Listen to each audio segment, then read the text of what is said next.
Hello, and welcome to the Snoozy Scientist. I'm so glad you're here. Whether you're nestled in bed with the lights turned down low, gently drifting on the couch, or simply allowing your mind to unspool before sleep, this space has been made just for you. Tonight, we'll be taking a quiet journey into one of the most remarkable and intimate processes in all of biology. It's a silent, intricate dance that happens within your own body. A story of restoration that begins with a breach and ends in wholeness. We're going to explore the science of healing. From the smallest paper cut to the mending of a bone, we'll trace the quiet, invisible steps your body takes to make itself well again. Now, I should offer a gentle warning. I have done my very best to make our time together deeply calming, but there's always a small risk that the subject might be just a little too interesting. If it accidentally keeps you awake, well, at least you'll drift off feeling a bit more awe for the quiet miracle that is you. If you're already feeling comfortable and enjoying this moment, I would be ever so grateful if you gave this a gentle like, and perhaps even subscribe for more cozy science like this. It truly does help more sleepy minds from around the world find their way here. And if you feel like sharing, let me know in the comments where you're listening from and what time it is there. I love seeing the map of bedtime slowly light up across the globe. As always, this is for relaxation and educational purposes only. It is not intended to be a substitute for medical advice or professional help. It begins with a single, sharp moment. A moment so small and ordinary you might barely register it. The slip of a kitchen knife while slicing an apple. The snag of a thorn on a garden rose. A stumble on the pavement. Or perhaps the most humbling of all, the tiny sung betrayal of a paper cut. In that instant a boundary has been broken. The skin, your body's seamless protective shield, has been breached. This organ, so soft and pliable, is your first line of defense against the outside world.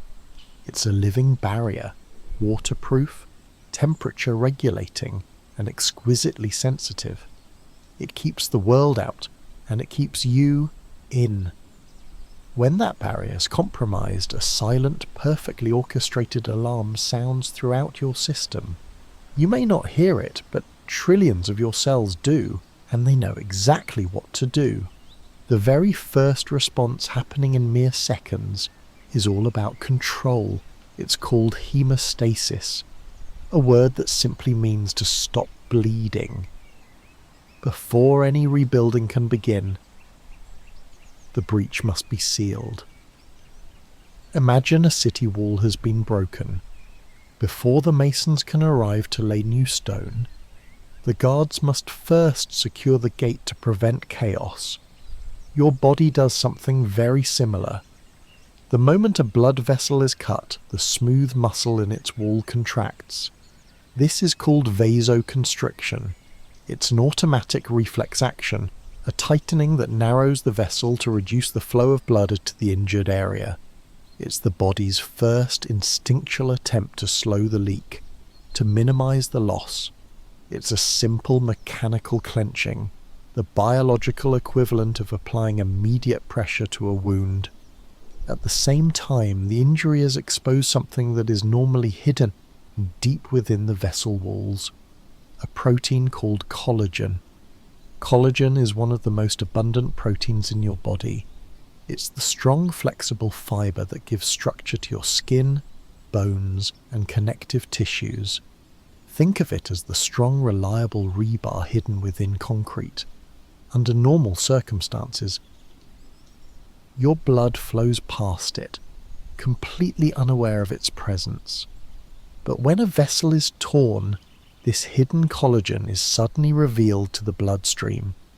This exposure acts as a distress signal, and the first responders to arrive are tiny disc-shaped cell fragments floating in your blood called platelets.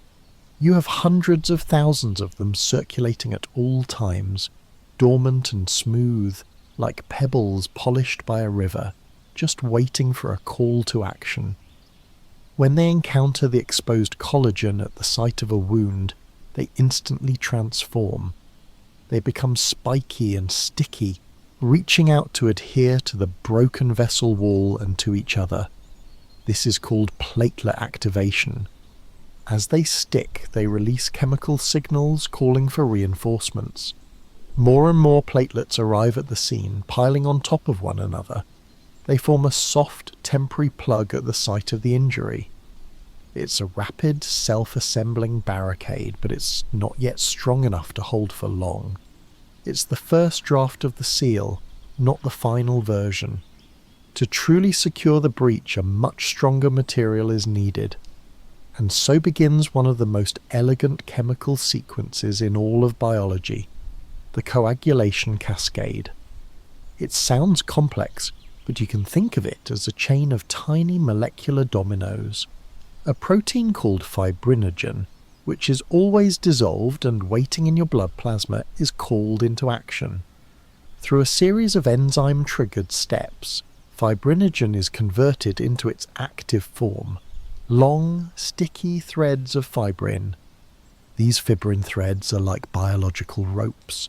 They weave themselves into and around the soft platelet plug, creating a strong, intricate mesh. This mesh traps more platelets and red blood cells, forming a solid, stable clot. This isn't just a plug anymore. It's a reinforced, semi-solid gel. This is the scab in its earliest form, a protective biological bandage created from your own blood. This whole process, from the initial cut to the formation of a stable fibrin clot, can happen in just a few minutes. It is a masterpiece of efficiency, a system perfected over millions of years of evolution. It happens without any conscious thought from you. While you might be reaching for a bandage or wincing at the sting, your body is already deep into the work of healing, laying the foundation for everything that is to come. So the next time you get a small cut, take a moment. As you watch the blood well up and then, almost magically, begin to slow and thicken, remember what you are witnessing. You are seeing vasoconstriction, platelet activation, and the beautiful intricate weaving of a fibrin net. You're watching a silent, microscopic emergency response of breathtaking complexity. The bleeding stops not by accident, but by design. A design that is written into the very fabric of you. The first step is complete, the boundary is secure, and now the real work of healing can begin. Once the clot has formed, a deceptive quiet settles over the wound. The immediate crisis is over. The bleeding has stopped. The body has sealed itself off from the outside world. But beneath that newly formed scab, a second, equally vital phase is just beginning. This is the inflammatory phase. Now, the word inflammation often brings to mind things we see as negative: redness, swelling, pain, discomfort. But in the context of healing, inflammation is not a problem. It is a purposeful, brilliant solution. It is the body's way of cleaning the house before the renovations begin. It's a carefully controlled process of decontamination and deconstruction, preparing the site for the miracle of renewal. Shortly after the clot forms, the blood vessels that had initially clamped down now do the exact opposite. They begin to relax and widen in a process called vasodilation. The cellular gates, once shut, are now thrown open. This might seem counterintuitive. Why invite more blood flow to an area that was just bleeding?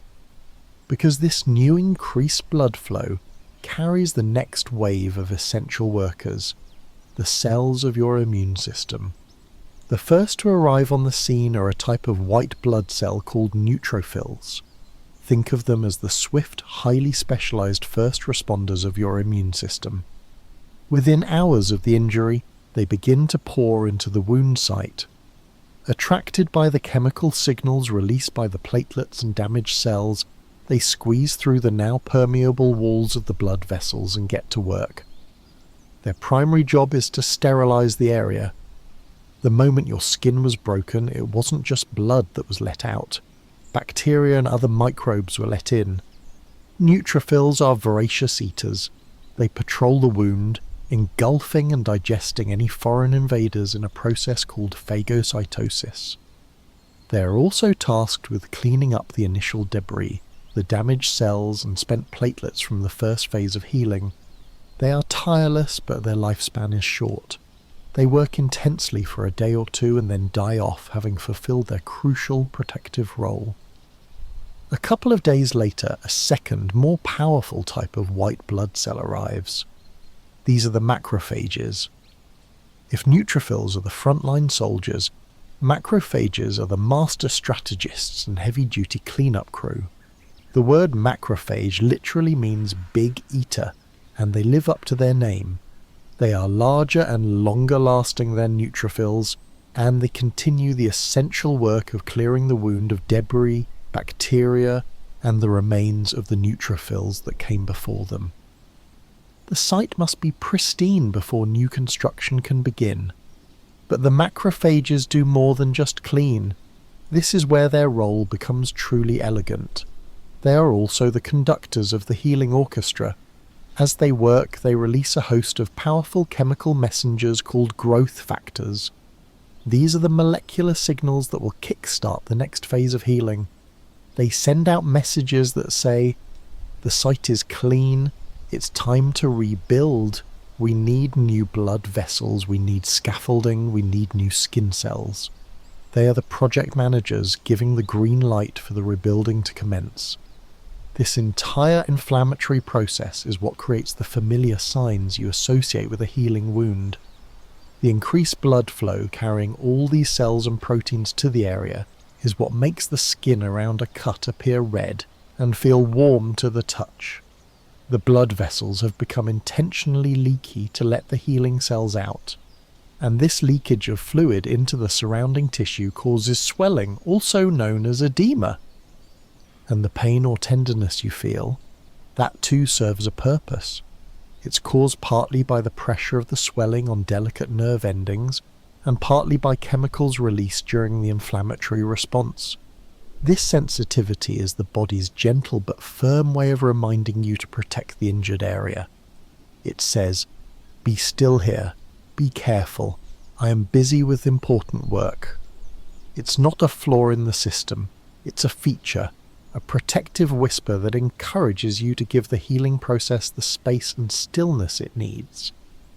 So this phase, which can last for several days, is a period of controlled, beneficial chaos. It may look messy from the outside, but it is a perfectly ordered and essential cleansing. It's the biological equivalent of a demolition crew carefully clearing away rubble from a damaged building, sorting through the materials, and ensuring the foundation is safe and clean before the builders are called in. Without this inflammatory step, wounds would become hopelessly infected, and the signals to start rebuilding would never be sent. As you rest here tonight, you can imagine this process happening in countless tiny ways all over your body.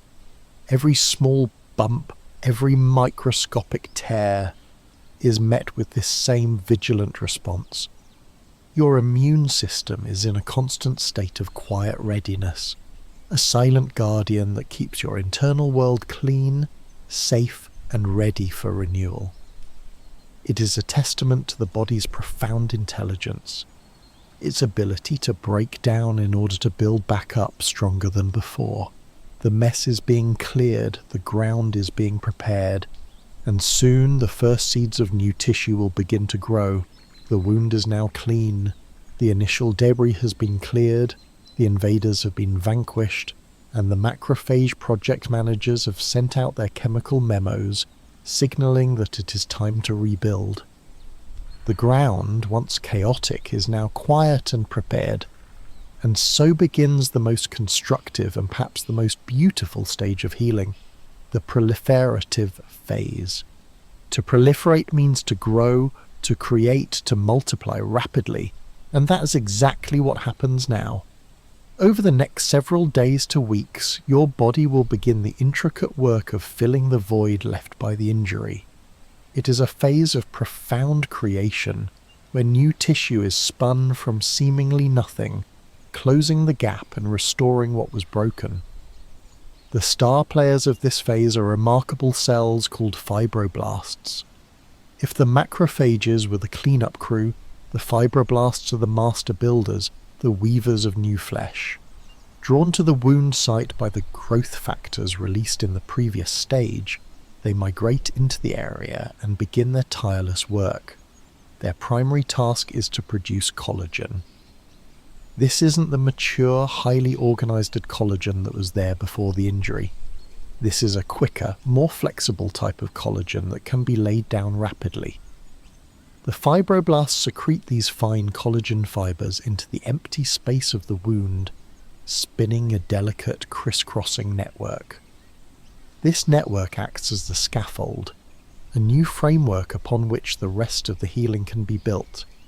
It's like the initial wooden framework of a house, providing structure and shape where there was only empty space. As this collagen scaffold is laid down, another incredible process begins simultaneously: angiogenesis. This is the formation of new blood vessels. The new tissue being built is alive and hungry. It needs a steady supply of oxygen and nutrients to grow. The growth factors sent out by the macrophages have signalled this need, and the existing blood vessels at the edge of the wound respond. They begin to sprout tiny, delicate new capillaries that grow into the wound bed, following the path of the fibroblasts. These new vessels are fragile, but they are essential lifelines. They weave themselves throughout the new collagen framework, creating a rich, dense network that brings life-giving blood to the construction site. This combination of the new collagen scaffold and the dense web of new blood vessels creates a unique type of tissue called granulation tissue. If you've ever looked closely at a large healing wound after the initial scab has come off, you may have seen it. It's pink or bright red, and it has a bumpy textured appearance, almost like a collection of tiny granules, which is where it gets its name. It's soft, fragile, and bleeds very easily. This isn't a sign of a problem, it's the sign of vigorous, healthy healing. The redness is the colour of all those new blood vessels, hard at work. The texture is the landscape of a new tissue being born. While all this is happening deep within the wound, another process is taking place on the surface. The skin cells at the very edge of the wound, called epithelial cells, get their own signal to move. They begin to multiply and migrate, creeping slowly from the edges of the wound, moving across the surface of the newly formed granulation tissue. They travel underneath the scab like a slow, deliberate wave, their mission to cover the raw, exposed area. This is epithelialization.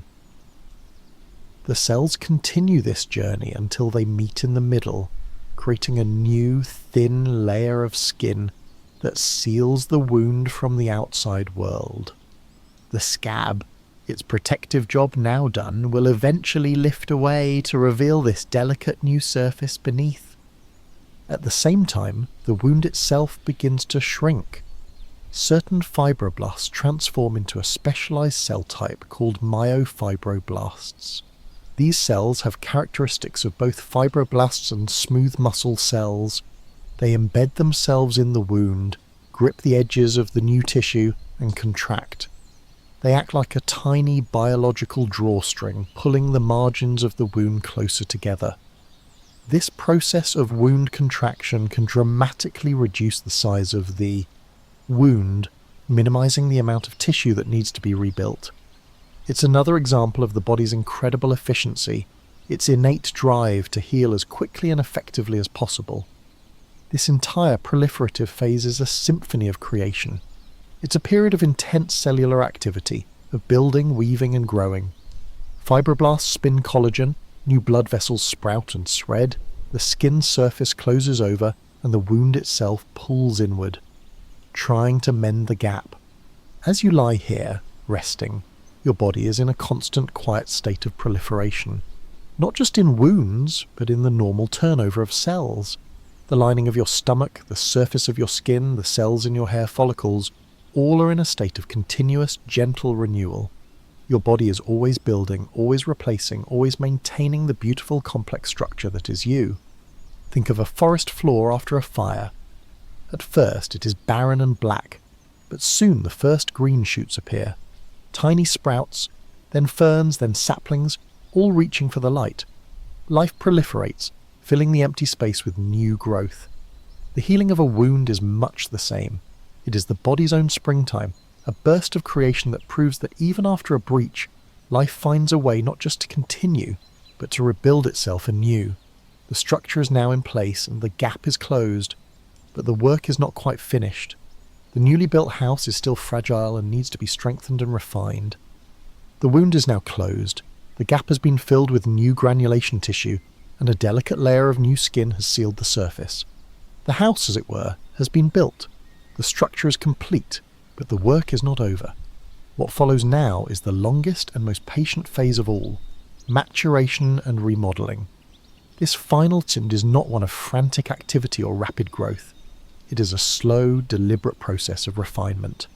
It's about taking the new, fragile tissue and making it strong, durable, and as close to the original as possible.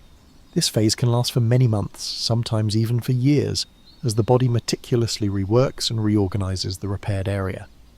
It is the quiet, methodical work of a master craftsperson adding the final strengthening touches to their creation. At the heart of this phase is the transformation of collagen. Remember the scaffolding that the fibroblasts laid down so quickly in the proliferative phase? That was a weaker, more disorganized type of collagen, designed for speed rather than strength. Now the body begins a remarkable process of breaking down that temporary framework and replacing it with something much more robust. The haphazardly arranged collagen fibers are slowly dissolved and rewoven. The fibroblasts continue their work, but now they are more like master weavers than hurried builders. They lay down new, much stronger type of collagen, the same type that makes up your healthy, uninjured skin. And they don't just dump it in place. They align these new fibers carefully along lines of stress, creating a much more organized and resilient structure. Imagine a tangled ball of yarn. It has volume, but it has very little strength. If you were to pull on it, the threads would slide past each other easily. Now imagine taking that same yarn and carefully weaving it into a tight, dense fabric. That fabric would be incredibly strong and resistant to tearing. This is what your body does with collagen during the remodeling phase. The tangled web is slowly rewoven into a strong, cross-linked and highly organized tissue. This process is what gives the healing tissue its tensile strength. Week by week, month by month, the repaired area becomes stronger, more able to withstand the pushes, pulls and strains of daily life.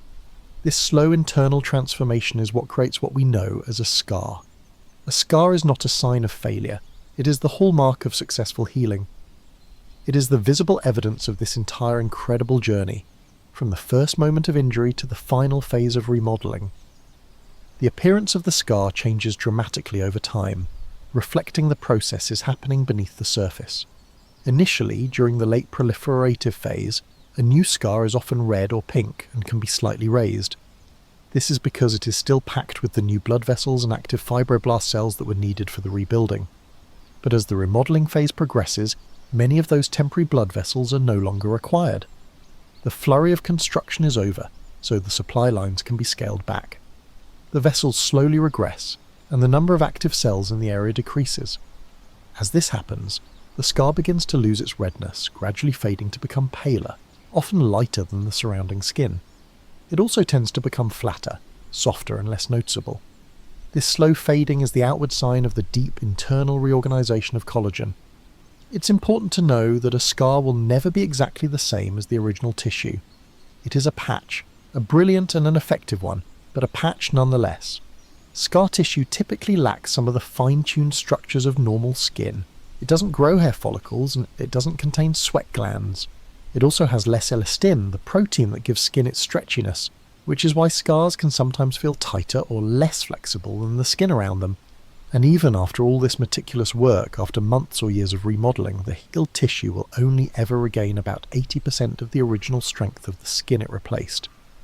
It's a humbling reminder of the quiet perfection of the body's original unbroken design. Perhaps you have a scar somewhere on your own body, maybe on a knee from a childhood fall, or on a finger from a kitchen mishap.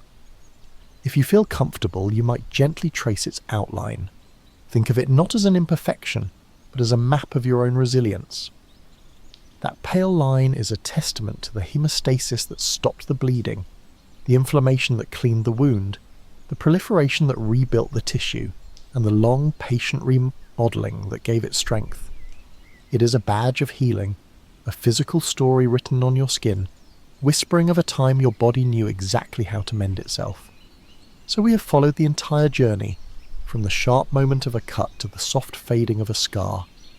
We've seen an emergency response, a cleanup crew, a team of builders, and a master craftsperson, all working in perfect harmony. It is a cycle of breaking and mending that is happening constantly, quietly within you. But the skin is only one of the body's many tissues, and its method of healing, as remarkable as it is not the only story of renewal the body knows how to tell. What happens when a deeper, more solid structure is broken? What happens when the very framework of the body, a bone, is fractured? The principles are the same, but the materials and the timeline are wonderfully different. We have traced the journey of a simple cut from its sharp beginning to its faded end. But our skin, for all its importance, is just the wrapping. Beneath it lies the deep, strong architecture of the body, the skeleton. So what happens when this internal framework breaks? How does the body mend something as solid and profound as bone? The healing of a fracture is, in some ways, even more miraculous than the healing of skin. While the skin repairs a wound by creating a patch, a scar, bone does something extraordinary. It doesn't just patch the break, it regenerates. It creates new, living bone, remodeling itself over time until it is almost impossible to tell that an injury ever occurred. It is a story of true renewal. Like skin healing, it begins with the trauma of the break and a rush of blood. When a bone fractures, the blood vessels running through it and in the tissues around it are torn. Blood floods the area, pooling around the broken ends to form a large, thick clot. This is called a fracture hematoma. It is the foundation upon which all new bone will be built. This hematoma isn't just a simple clot, it's a rich, living soup of everything the body needs to start the healing process. It seals off the broken ends, and within hours, it becomes a hub of activity. The inflammatory phase begins. Just as in a skin wound, neutrophils and macrophages arrive on the scene. They begin the vital work of cleaning the area, consuming any stray bacteria, and clearing away tiny fragments of dead bone and damaged tissue. The site must be prepared. Over the next several days, this hematoma begins to change. The first builders arrive. Fibroblasts weave a mesh of collagen fibers throughout the clot, while other specialized cells called chondroblasts begin to produce a soft, flexible cartilage. Together, they create what is known as a soft callus. You can think of this soft callus as a kind of biological splint. It's a rubbery, cartilaginous bridge that spans the fracture gap, providing some initial stability. It's not yet strong enough to bear weight, but it holds the broken pieces together, preventing them from moving too much. It's the body's gentle way of saying, okay, things are connected again. Now we can start the serious work. And now the true magic of bone healing begins. A new set of cells, the heroes of this story, are called into action. These are the osteoblasts, the bone-building cells. They migrate into the soft callus and begin their profound work. They take the soft, rubbery scaffold and start to turn it to stone. This process is called ossification. The osteoblasts secrete a protein matrix that then begins to mineralize, pulling calcium and phosphate from the blood and depositing it to create new, hard bone tissue. Slowly but surely, the soft callus is transformed into a hard callus. The temporary flexible splint is replaced by a solid, bony bridge. If you were to look at an X-ray at this stage, you would see a noticeable lumpy collar of new bone surrounding the fracture. It's bulky and oversized, but it is strong. The bone is now stable enough to begin withstanding some stress. The break has been mended. But the body, in its infinite wisdom, is not satisfied with just a patch. The hard callus is a functional but clumsy repair. It's like filling a crack in a beautiful vase with a thick, obvious glob of glue. The vase holds water, but it has lost its elegance. And so the final and longest phase begins, bone remodeling. This stage is a slow, elegant dance between two opposing but cooperative cell types. We have the bone-building osteoblasts, and now they are joined by osteoclasts, the bone-dissolving cells. These two cells work together like a team of master sculptors. The osteoclasts move across the bulky hard callus, dissolving away the excess bone that isn't needed. They smooth the outer surface and begin to re-establish the hollow marrow cavity in the centre of the bone. As they carve away the old disorganised material, the osteoblasts follow behind, laying down new, highly organised bone in its place, perfectly aligning it to handle the body's specific mechanical stresses. This process of remodelling can continue for months or even years. The lumpy callus is gradually reshaped. The bone becomes smoother, more refined, and incredibly, it returns almost exactly to its original shape and strength. Unlike a scar on the skin, which is never quite the same, a fully healed bone can be indistinguishable from one that was never broken. It is a testament to the body's deep innate template of wholeness. This incredible capacity for regeneration reminds us that healing is not just about patching over damage, it is about a profound and patient return to form. The body holds a memory of its own perfection, and it will work tirelessly, sound and methodically to restore it. So as you rest, think of the solid framework within you. Know that it holds not just the strength to support you, but the deep cellular wisdom to completely renew itself, turning a break not into a permanent flaw, but into a quiet story of restoration. We have journeyed through the intricate mechanics of mending, observing the diligent work of platelets, fibroblasts, and the bone-building osteoblasts. We've watched the cellular masons and weavers do their jobs with quiet precision, but this raises a gentle question. Who is telling them what to do? How do all these different cells, each with its own specific task, know when to arrive, when to act, and when to leave? The answer lies within a system so complex and intelligent, we are still only just beginning to appreciate its full wisdom. The healing process is directed by the conductor of your body's internal orchestra, your immune system. We often think of the immune system solely as a defense force, a microscopic army that fights off colds and infections, and while that is one of its most vital roles, it is also the master regulator of repair and regeneration.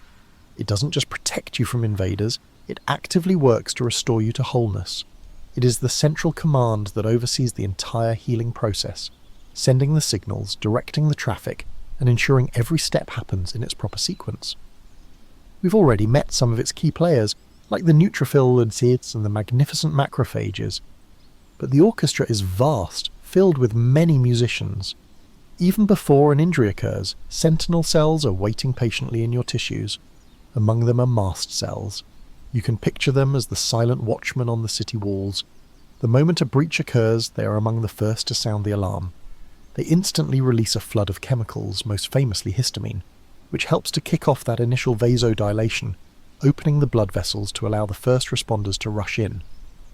Then, as the healing progresses, other, more subtle players take the stage. Lymphocytes, such as T cells, which are usually known for their role in fighting specific viruses or bacteria, also have a critical part to play in healing. In particular, a group called regulatory T cells acts as the peacemakers. Their job is to calm things down. The initial inflammatory phase is essential, but it cannot go on forever. Unchecked inflammation can cause more damage than the original injury.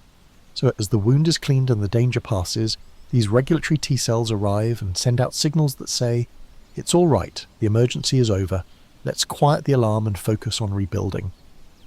They help to gracefully transition the body from a state of emergency to a state of repair, preventing the healing process from getting stuck in a cycle of chronic inflammation. They are the off switch, a crucial element of balance. The language these cells use to speak to one another is a beautiful and complex vocabulary of molecules. These are the cytokines and chemokines. Think of them as the musical notes of the healing symphony. Some cytokines are pro-inflammatory. They are like a loud, urgent passage in the music, signalling danger and calling for an immediate, strong response. Other cytokines are anti-inflammatory. Their melody is soft and soothing, signalling that it's time to calm the orchestra and transition to the slower, more melodic work of rebuilding. The health of a wound depends entirely on this delicate musical balance. The body must play the loud, urgent notes of inflammation at the beginning, but it must know precisely when to shift to the gentle, restorative melody of repair. The macrophage, that big eater we met earlier, is a master of this transition. It is not a single-minded cell, it is a shapeshifter. Early in the healing process, it acts as an aggressive, inflammatory cell focused on killing bacteria and clearing debris. But later on, guided by the changing chemical environment, it transforms into a pro-reparative cell.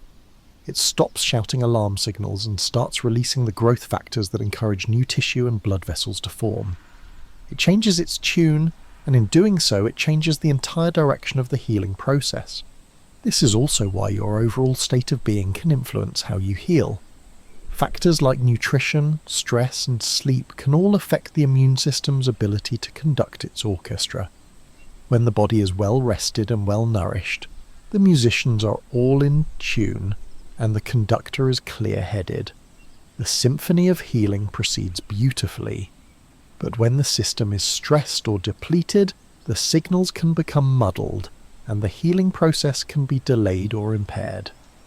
This isn't a cause for anxiety, but rather a gentle reminder of the deep connection between our mind, our body, and our innate capacity for renewal. So, as you rest tonight, know that within you is this vast intelligent network, this silent conductor. It is working tirelessly not just to fend off threats, but to actively create and maintain your well-being. It is the wisdom that knits your skin, mends your bones, and keeps the delicate, life-sustaining music playing on. We have seen how the immune system conducts the symphony of healing, a complex and beautiful performance of cellular cooperation. But there is another, quieter influence at play, a force that doesn't command the cells directly, but can change the very atmosphere in which they work. This is the gentle and profoundly real influence of the mind. Now, this is not about the power of positive thinking, or the idea that we can simply will ourselves to heal. The body's processes are ancient and autonomous, but a quiet conversation is always taking place between our thoughts, our feelings, and our physiology. The brain and the immune system are intricately connected, speaking to each other in a constant subtle feedback loop through the language of hormones and nerve signals. Let's start with something we've all experienced: stress. When we are faced with a threat, real or perceived, our body enters a state of high alert. It releases stress hormones, most notably cortisol. Cortisol is incredibly useful in short bursts. It gives you a surge of energy and focus to deal with an immediate challenge. It is the body's emergency fuel. But when stress becomes chronic, a low hum of anxiety that persists for days or weeks, the continuous presence of cortisol can begin to change the music of healing. High levels of cortisol act as an anti-inflammatory. In some contexts this is helpful, but during the initial phase of healing it can be a problem. It can tell the immune system's first responders to be less aggressive, slowing down the vital cleanup process. It can also interfere with the work of our builder cells, the fibroblasts, telling them to produce less of the collagen needed to rebuild the tissue. In essence, a state of chronic stress gently applies the brakes to the healing process. It tells the body, we are still in a state of emergency. We don't have the resources to spare for long-term construction projects right now. The healing still happens, but it may be slower, more hesitant. Now, let's consider the opposite. What happens when we feel safe, calm, and at rest? Our body shifts into a different mode governed by the parasympathetic nervous system. This is often called the rest and digest state. When this system is active, the body knows it is safe, the emergency is over, and it can turn its attention to the vital work of housekeeping, digesting food, conserving energy, and, most importantly for our story, healing and repair. In this state of calm, stress hormones recede. The immune system is free to perform its duties without interference. The cellular orchestra has the perfect conditions for its performance. This is why creating moments of genuine rest and quiet for yourself is not an indulgence when you are healing. It is a biological necessity. It is you consciously creating the internal environment that allows your body's innate wisdom to flourish. This connection is perhaps most beautifully demonstrated by a phenomenon scientists call the placebo effect. It is a testament to the power of belief and expectation.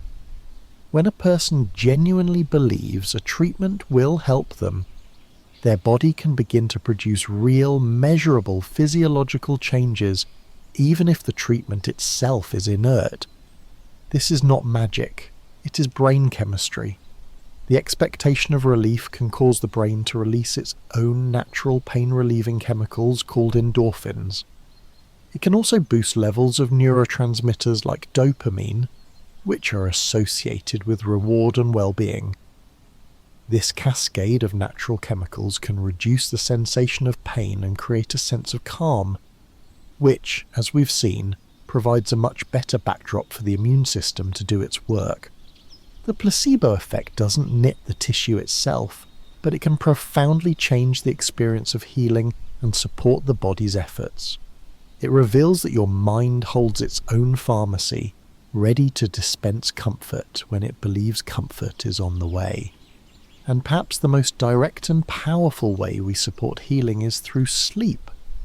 It is during the deep, quiet hours of sleep that the most intensive repair work is done. While you are dreaming, your body is wide awake with activity. The pituitary gland releases a surge of growth hormone, which is essential for stimulating cell reproduction and repair. The synthesis of new proteins, the very building blocks of new tissue, is at its peak, and the immune system is hard at work, producing the cytokines and deploying the cells needed to manage the entire process. Sleep is when the construction crews work the night shift, under the best possible conditions. When sleep is disrupted, that vital work is interrupted. Healing is delayed not because the body has forgotten how, but because it simply hasn't been given the quiet, protected time it needs. So as you lie here, drifting, feel the gentle act of letting go. Know that this state of rest is not passive. It is an active collaboration with your body's deepest instincts. You are not forcing healing to happen. You are simply stepping out of the way. You are quieting the noise of the day and allowing the ancient, wise and profoundly capable symphony of renewal to play on, uninterrupted, in the peaceful sanctuary of your own being. We have journeyed deep into the landscape of the human body, tracing the quiet, meticulous pathways of our own healing. It is a process of profound intelligence and resilience, but the story of renewal does not belong to us alone. The earth is filled with creatures whose abilities to mend themselves are so extraordinary, they border on the magical. So let us drift for a while, away from our own bodies, and into the wider world of nature, to listen to some of her most astonishing tales of healing. Here, we encounter something beyond simple repair. We find regeneration, the ability to regrow entire complex parts of the body that have been lost. Our first stop is in the silent blue world of the ocean, with the humble starfish. If a starfish loses one of its arms, perhaps to a predator, it often has the remarkable capacity to grow a new one. Slowly over months, a perfect functioning replacement will emerge from the site of the injury. But the story gets even more incredible. For some species, if a severed arm contains a small piece of the starfish's central disc, that single arm can regenerate an entire new body. It is life at its most tenacious, holding the blueprint for the whole within just a fraction of the self. This power lies in the distribution of its stem cells, unspecialized cells that can become any other type of cell. Unlike in our own bodies, where they are more restricted, a starfish has them readily available, always on standby for such a crisis. Perhaps the true champion of regeneration among vertebrates, however, is the salamander. These quiet, gentle amphibians possess a power that has long mystified scientists. If a salamander loses a leg, it does not form a scar or a stump. It regrows a perfect copy of the limb it lost, complete with bones, muscles, blood vessels, nerves and skin, all in their correct places. It can do this not just with limbs, but with its tail. Parts of its jaw, its retina, and even portions of its brain and heart. How is this possible? When a salamander's limb is severed, the cells at the wound site do something amazing. Instead of just forming a scar, they create a special cluster of stem cells called a blastoma. This blastoma is like a tiny biological command center. It contains all the genetic information and cellular potential needed to reconstruct the limb from scratch. It is as if the body keeps a perfect blueprint on file, and the blastema acts as a living 3D printer, patiently rebuilding the lost structure, layer by layer, until it is whole again. A more familiar story of regrowth can be found with the lizard. Many lizards have a clever defensive trick called autotomy, the ability to voluntarily detach their tail when caught by a predator. The wriggling, detached tail distracts the attacker, allowing the lizard to escape. While the lost tail is a worthy sacrifice for its life, it is not gone for good. The lizard will begin to grow a new one. This new tail is often a simpler version of the original, supported by a rod of cartilage instead of individual vertebrae, but it is a functional and rapid replacement, a testament to nature's pragmatism. It is a quick patch, a good enough solution that allows the lizard to survive and thrive. But for the most mind-bending story of regeneration, we must look to a tiny, humble creature, the planarian flatworm. These simple freshwater worms are the undisputed masters of renewal.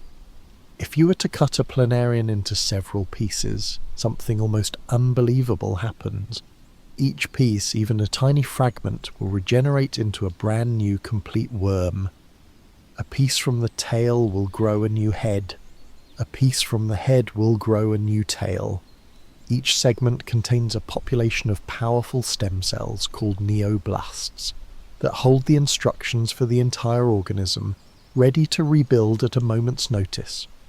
It is a form of immortality, a defiance of injury so complete it challenges our very definition of an individual. Hearing these stories, we might naturally wonder, why can't we do that? Why can our bodies perform the intricate ballet of mending a bone, but not regrow a lost finger? The answer seems to lie in an evolutionary trade-off. As vertebrates like mammals evolved, our immune systems became incredibly complex and specialized. This sophisticated system is brilliant at fighting off infection and, crucially, at preventing uncontrolled cell growth, which is the basis of cancer. The very mechanisms that would be needed to form a blastema and rapidly grow a new limb might look, to our vigilant immune system, dangerously similar to a tumour. And so it shuts the process down, opting for a safer, more controlled strategy, a clean, stable scar. The salamander's immune system is different. It responds to major injury not with alarm, but with a kind of permissive grace, allowing the blastema to form and grow, guiding it without attacking it. It is a different path, a different balance between safety and renewal. So we are left to marvel at these other paths taken by life. We may not regrow limbs, but we share a common thread with these creatures. The starfish, the salamander, the planarian, and us. We all carry within us a deep, ancient, and powerful drive to restore ourselves. Each in our own way, with the tools evolution has given us, we work to mend what is broken. And knowing this, knowing that the world is filled with such resilience, can only deepen the sense of wonder we feel for the quiet, miraculous healing that is happening within our own bodies right now. We have explored the mending of skin and bone, and we have marvelled at the regenerative powers of the natural world. These are stories of response to visible, often dramatic, injuries. But the most common, and perhaps the most profound, act of healing is one that you can never see or feel. It's happening right now, in every one of the trillions of cells that make up your body, is the constant silent work of repairing the very code of life itself, your DNA. Your DNA is the blueprint for everything you are. Tightly coiled within the nucleus of each cell is this magnificent spiraling molecule that contains the instructions for building every protein, conducting every chemical reaction, and forming every tissue. It is a library of information of breathtaking complexity, and this precious library is under constant threat. Life, for all its beauty, is a chaotic affair at the molecular level. The simple act of your cells dividing to create new ones can introduce tiny errors, like a scribe making a typo while copying an ancient manuscript. The process of turning food into energy creates byproducts called free radicals, which can ricochet around the cell, damaging the delicate structure of the DNA molecule. And then there are the threats from the outside world. The ultraviolet rays in sunlight, the smoke from a fire, certain chemicals in our environment, all of these can physically damage the DNA strands, causing breaks, lesions, or chemical alterations. This damage, if left uncorrected, could garble the genetic instructions, leading to malfunctioning cells and, eventually, disease. The sheer number of these molecular injuries is staggering. Scientists estimate that a single cell in your body can face tens of thousands of DNA damage events every single day. Multiply that by your trillions of cells, and the scale of the problem seems overwhelming. And yet, here you are, resting, breathing, whole. How is this possible? Because every one of your cells contains a dedicated, around-the-clock maintenance crew of proteins and enzymes. This is your DNA repair machinery, one of the most elegant and essential systems for sustaining life. This cellular repair crew has a whole toolkit of strategies to deal with different kinds of damage. The first line of defense is simple proofreading. As your DNA is being copied during cell division, the main enzyme in charge, DNA polymerase, acts like a meticulous typist. As it adds a new letter to the growing DNA chain, it double-checks its own work. If it makes a mistake, it can pause, go back one step, snip out the wrong letter, and insert the correct one before moving on. It is an act of immediate self-correcting precision, but sometimes a typo slips through. For this, there is another system called mismatch repair. You can think of this as the copy editing team that reviews the manuscript after the typist is finished. A different set of proteins scans the newly copied DNA, looking for any letters that don't match up correctly with the original template strand. When they find a mismatch, they snip out the incorrect section and call in the DNA polymerase again to fill the gap with the right letters. It's a second chance to ensure the copy is perfect. Then there is the damage from the outside world, like the kind caused by UV sunlight. UV radiation can cause two adjacent letters in the DNA strand to fuse together, creating a bulky lesion that kinks the DNA helix. This distortion is like a pothole in the road, disrupting the flow of information. For this, the cell uses a process called excision repair. A specialized team of enzymes constantly patrols your DNA, feeling for these kinds of structural distortions. When the cell they find a lesion, they act like a tiny road crew. They land on the site, cut the DNA strand on either side of the damage, and remove the entire faulty section. Then, using the opposite, undamaged strand as a perfect template, they synthesize a fresh patch of DNA to fill the gap. The pothole is cut out and fresh smooth asphalt is laid in its place. The integrity of the genetic highway is restored. The fact that this system works so flawlessly, so constantly and so solidly is the true miracle. It is the reason life can persist in a universe full of radiation and chemical threats. This is the deepest and most fundamental form of healing, not just restoring tissue, but maintaining the integrity of the instructions for life itself. So as you lie here, know that the quiet within you is deceptive. Your body is humming with this invisible work. In every cell, this microscopic ballet of damage and repair is playing out, second by second. It is the ultimate expression of your body's commitment to its own wholeness. It doesn't just wait for you to get hurt to start healing. It is in a perpetual state of healing, of mending, of preserving the sacred text that is you, ensuring that the story of life can be passed on flawlessly to the next generation of cells. And so our quiet journey comes to a gentle close. We began with the simple, sharp moment of a cut, and from there we have travelled through the vast and intricate inner world of healing. We watched as the body's first responders sealed the breach, weaving a careful net of fibrin to quiet the flow of blood. We stood by as the clean-up crews of the immune system arrived, clearing debris with a purposeful, inflammatory fire. We saw the master builders, the fibroblasts, spin a new scaffold of collagen, and we marvelled as new blood vessels brought life to the barren landscape. We witnessed the slow, patient work of remodelling as a scar was softened and strengthened, a visible map of a journey completed.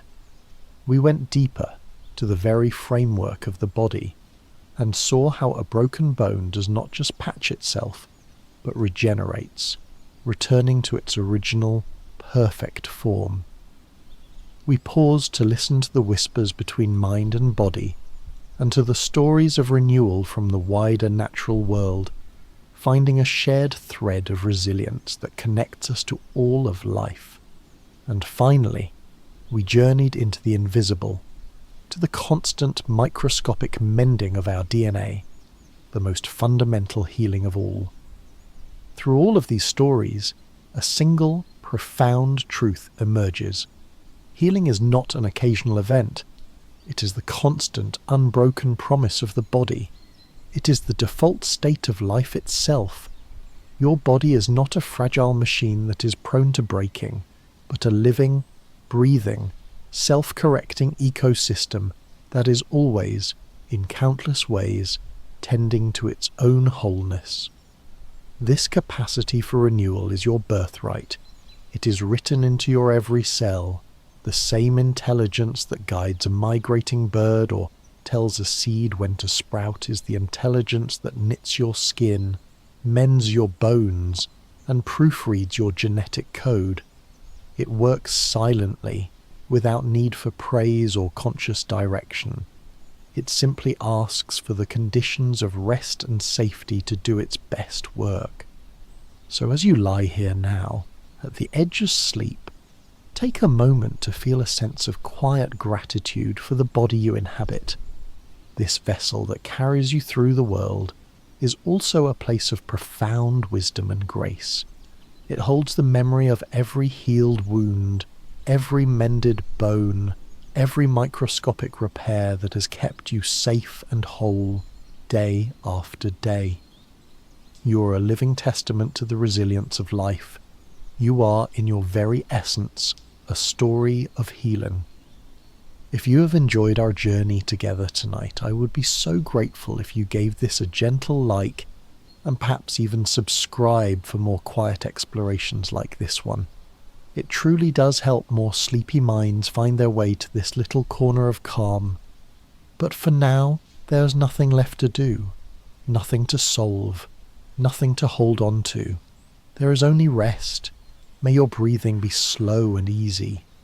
May you feel safe and held and deeply at peace. And may your dreams be filled with the quiet wonder of your own resilience. Sleep well, and until next time, keep wondering.